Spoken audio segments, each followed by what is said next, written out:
ஆதியாகமம் 4ஆம் அதிகாரம் வசனம் 1. ஆதாம் தன் மனைவியாகிய ஏவாளை அறிந்து அவள் கர்ப்பவதியாகி காயினை பெற்று கர்த்தராலே ஒரு மனுஷனை பெற்றான் என்றாள். வசனம் 2.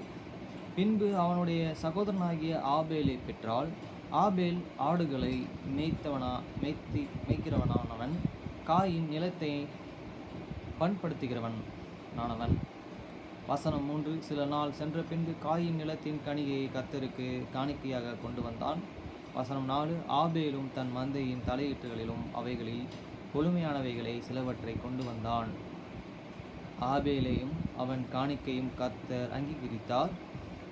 5 வசனம். காயின் அவன் காணிக்கையிலும் அவர் அங்கீகரிக்கவில்லை. அப்பொழுது காயினுக்கு மிகவும் எரிச்சல் உண்டாகி அவன் முகம் நாடி வேறுபட்டது. வசனம் 6. அப்பொழுது கர்த்தர் காயினை நோக்கி, உனக்கு ஏன் எரிச்சல் உண்டாயிற்று? உன் முகநாடி ஏன் வேறுபட்டது? வசனம் 7. நீ நன்மை செய்ததால் மேன்மை இல்லையே. நீ நன்மை செய்திருந்தால் பாவம் வாசப்படியிலேயே படுத்திருக்கும். செய்யாதிருந்தால் பாவம் வாசப்படியில் படுத்திருக்கும். அவன் ஆசை உன்னை பற்றியிருக்கும், நீ அவனை ஆண்டு கொள்வாய் என்றார். வசனம் 8. காயின் தன் சகோதரனாகிய ஆபேலுடன் பேசினான்.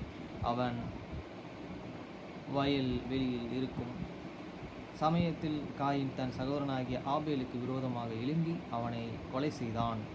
வசனம் 9. கர்த்தர் காயினை நோக்கி, உன் சகோதரனாகிய ஆபேல் எங்கே என்றார். அதற்கு அவன், நான் அறியேன், என் சகோதரனுக்கு நான் காவலாளியா என்றான். வசனம் 10. அதற்கு அவர், என்ன செய்தாய்? உன் சகோதரனுடைய இரத்தத்தின் சத்தம் பூமியில் இருந்து என்னை நோக்கி கூப்பிடுகிறது. வசனம் 11. அப்பொழுது உன் சகோதரனுடைய இரத்தத்தை உன் கையிலே வாங்கிக்கொள். நான் தன் வாயை திறந்து இந்த பூமியில் நீ சபிக்கப்பட்டு இருப்பாய். வசனம் 12. நீ நிலத்தை பயிரிடும் போது அது தன் பலனை இனி உனக்கு கொடாது. நீ பூமியிலே நிலையற்ற அலைகிறவனாய் இருப்பாய் என்றார். வசனம் 13. அப்பொழுது காயின் கர்த்தரை நோக்கி, எனக்கு இட்ட தண்டனை என்னால் சகிக்க முடியாது. வசனம் 14.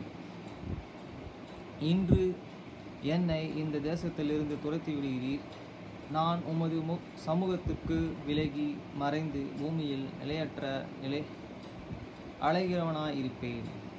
என்னை கண்டுபிடிக்கிறவன் எவனும் என்னை கொன்று போடுவானே என்றான். வசனம் 15. அப்பொழுது கர்த்தர் அவனை நோக்கி, காயினே, கொள்கிற எவன் மேலும் 7 பழி சுமரும் என்று சொல்லி, காயினை கண்டுபிடிக்கிறவன் எவனும் அவனை கொன்று போடாதபடிக்கு கர்த்தர் அவன் மேல் ஒரு அடையாளத்தை போட்டார். வசனம் 16. அப்படியே காயின் கர்த்தருடைய சந்நிதி விட்டு புறப்பட்டு ஏதேனுக்கு கிழக்கான நாத் என்று தேசத்தில் குடியிருந்தான். வசனம் 17. காயின் தன் மனைவியை அறிந்தான். அவள் கர்ப்பவதியாகி ஏனோக்கை பெற்றான். அப்பொழுது அவன் ஒரு பட்டணத்தை கட்டி அந்த பட்டணத்திற்கு தன் குமாரனாகிய ஏனோக்கினுடைய பெயரை இட்டான். வசனம் 18. ஏனோக்கு ஈராத் பிறந்தான். ஈராத் மெகுவேலை பெற்றான். மெகுவேல் மெத்துசலாவை பெற்றான். மெத்துசலா லோமக்கை பெற்றான். வசனம் 19. லோமோக் 2 ஸ்திரீகளை விவாகம் பண்ணினான். ஒருத்தி ஆதாள், இன்னொருத்தி மேரோத்து சில்லாள் என்று பெயரிட்டான். வசனம் 20. ஆதாள் யாபாலை பெற்றான். அவன் கூடாரங்களில் வாசம் பண்ணுகிறவனுக்கு மந்தை மேய்க்கிறவனுக்கும் தகப்பனானான். வசனம் 21. அவன் சகோதரனுடைய பெயர் யூபால். அவன் கிண்ணறக்காரர் நாகசுரக்காரர் யாவருக்கும் தகப்பனானவன். வசனம் 22. சில்லாலும் தூபால் காயினை பெற்றாள். அவன் பித்தளை, இரும்பு முதலியவற்றையின் தொழிலாளர் யாவருக்கும் ஆசாரியனானான். தூபால் காயினுடைய சகோதரி நாமால்.